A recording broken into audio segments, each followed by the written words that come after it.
নমস্কার। কে কে? আমি মাসিমা। রান্নার লোকে খোঁজ করছিলেন না, তাই ছিল। ও হ্যাঁ হ্যাঁ, দাঁড়াও দাঁড়াও, দরজাটা একটু খুলি। এসো এসো, ভেতরে এসো, ভেতরে এসো, ভেতরে এসো। এর নাম মাসিমা, আমি মানসি।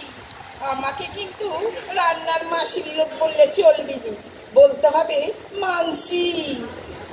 বুঝেছি বুঝেছি, তোমার নাম মানসী, তাই তো? বেশ, তাই বলবো। তা সময় মতো কাজে আসতে হবে কিন্তু। ওসব নিয়ে ভাববেন না মাসিমা, ঘড়ি আমার বেড়ে থাকে। আমার সময়ে হেভি দাম। বাহ, বেশ তো। তা মাইনে কত নেবে মানসী? আগে সব দেখে বুঝলি, তারপর তো মাইনের কথা। তা আপনারা তো বুড়ো বুড়ি দুজনই থাকেন, সে ভেবে জেনে নিয়েছি। তাই গেস্ট ফেস্ট কেমন আসে? দেখো, দুপুরবেলা খাওয়ার মতো গেস্ট তো তেমন কেউ আসে না। মাঝে মধ্যে মেয়ে আর নাতনি আসে। তারা আবার এখানেই খায় নাকি? ও মা, সে কি কথা! সকালে আসলে খায় বই কি। তাহলে সেদিন মেলা রান্না? না না, মেলা কেন হবে? শুধু চাল একটু বেশি নিতে হবে আর মাছ 2 পিস বেশি। ওই একই হলো আপনাদের। এবার কিচেনটা একবার দেখে নি ভালো করে। কিচেন? ও, রান্নাঘর। আচ্ছা, এসো। আরে এইদিকে, এদিকে এসো এসো। বাহ, বেশ বড় সড়ো আছে, খোলামেলা, ভালো। ও বাবা, মাইক্রো ওভেনও আছে দেখছি। একই মিষ্টি নেই? মিষ্টি? মিষ্টি মিষ্টি। ও, মিক্সি। তা রাঁধবে তো গুঁড়ো মশলায়, তা মিক্সি আবার কি দরকার? তা বলি সর্ষে পোস্ত বাটবো কিসে? কেন, শিলে বাটবে। ও বাবা, শিলে বাটলে আমার ডানা বাতা করে। সে কি কথা! আমি এ বয়সে কচু বাটি আর তোমার পোস্ত বাটতে ডানা ব্যথা করবে? দেখুন মাসিমা, আপনারা আগেকার দিনের নোট, খাঁটি জিনিস খেয়েছেন। আমি জন্ম ইস্তা ভেজাল খেয়ে বড় হয়েছি, হাতে পায়ে তাকত নাই। আচ্ছা, পাউরুটি টোস্ট করবো কিসে? আমরা পাউরুটি খাই না। তাইলে ব্রেকফাস্টে কি খান? রুটি, লুচি, পরোটা, ওই যখন যেমন হয় আর কি। মাঝে মাঝে আমরা ফেনা ভাতও খাই। তার মানে আটা ময়দার ব্যাপার আছে? হ্যাঁ, আছে। তা রাতে কি খান? রুটি। সে আটা কি আমাকেই মাখতে হবে নাকি? ও মা, তবে কে মাখবে? তুমি রুটি করবে, তুমি আটা মাখবে। দেখেন মাসিমা, আমি দুটো আইটেম রান্না করে দেব।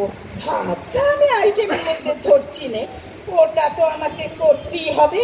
তাছাড়া মাছের ঝোল আর একটা তরকারি আমি করে দেব। ও মা, সে কি ডাল করবে না? সে কি ডাল? ও বাবা, ডাল করলে তো অনেক হ্যাপা মাসিমা। ডাল করলে একটা ভাজা করতেই হবে, মাছের ঝোল করতেই হবে, তারপর একটা তরকারি করতেই হবে। 4টে আইটেম হয়ে গেল। তা টুনো কি আমাকেই কুটে নিতে হবে নাকি? তাছাড়া কে কাটবে?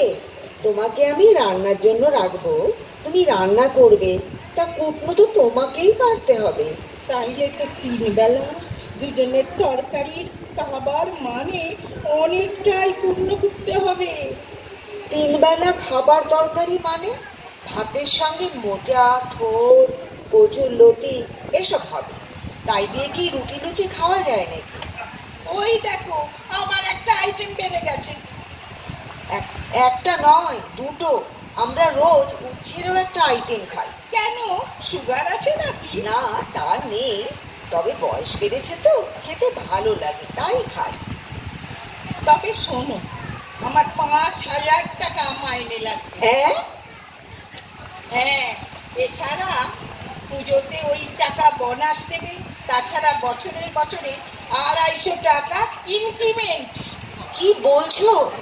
বছরে বছরে আবার ইনক্রিমেন্ট? এমন কথা কখনো শুনিনি। আচ্ছা, দুজন মানুষের রান্না করবে, 5,000 টাকাটা একটু বেশি হয়ে গেল না মানুষই? তুমি না টাকাটা একটু কমাও। হবে নি, এইটি আমার রেট। তোমার ঘরে কাজ করলে আমার 5,000 টাকা লাগবে। কম টাকায় যদি লোক পাও তুমি দেখে নাও, 5,000-এর কমে আমি কাজ করবো নি। ও, আচ্ছা আচ্ছা, ঠিক আছে ঠিক আছে, তাই দেব। তবে দেখো, এতগুলো টাকা দেব, কামাই করা চলবে না। তাই বললে কি করে হবে? আমরা কি মানুষ নই? লোকের ঘরে কাজ করি বলে কি আমাদের জ্বর সর্দি কিছুই হতে পারে না নাকি? না না, আমি কথাটা সেভাবে বলিনি। দেখো, মানুষের শরীর খারাপ হতেই পারে, বলো।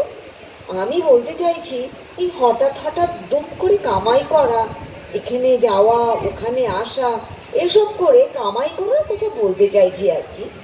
এটা আবার তোমার কেমন কথা? লোকের ঘরে কাজ করছি বলে কি সব সব আল্লাহ বিসর্জন দিয়ে দেব? আরে বাবা, বিয়া ঘর, পূজা ঘর, শ্রাদ্ধ ভক্ত যেতে হবে। আর তখন একটা বন্ধ হবে। তারপর নিজের ঘরের লোকের শরীর খারাপ আছে, লাতি রাত্রির শরীর খারাপ আছে, ও আমার ছুটি ছাটা হবে। তবে হ্যাঁ, শুধু বন্ধ করবো না। তা তোমার কাছে যখন টাকা নিব তখন শুধু কেন বন্ধ করবো বলো? ঠিক আছে বাবা, ঠিক আছে, তাই হবে। আর একটা কথা, হ্যাঁ, কি বলো? আমি সকাল 8টার মধ্যে এখানে এসে যাব। যা যা রান্না হবে তুমি সব বের করে রাখবে। আচ্ছা। আমি ফ্রিজ থেকে বের করে সময় নষ্ট করতে পারবো না। আর হ্যাঁ, রান্নার সব জোগাড় করে নেব, তবে 10টার মধ্যে যা হবে সব করে যাব। বাকি থাকলে তা তুমি নিয়ে কি করবে তুমি জানো, ফেলে দেবে কি রেখে দেবে, সে তোমার ব্যাপার। কথা হয়ে গেল? রাজি থাকলে খবর দিও। চলুন, আমার সময়ে দাম আছে। বাবা, অনুমতির অপেক্ষা না করেই প্রস্থান? আমি ওর ইন্টারভিউ নিলাম না ও আমার ইন্টারভিউ নিল, কিছুই তো বুঝতে পারলাম না। আচ্ছা, আপনারা কি কিছু বুঝতে পারলেন? নমস্কার।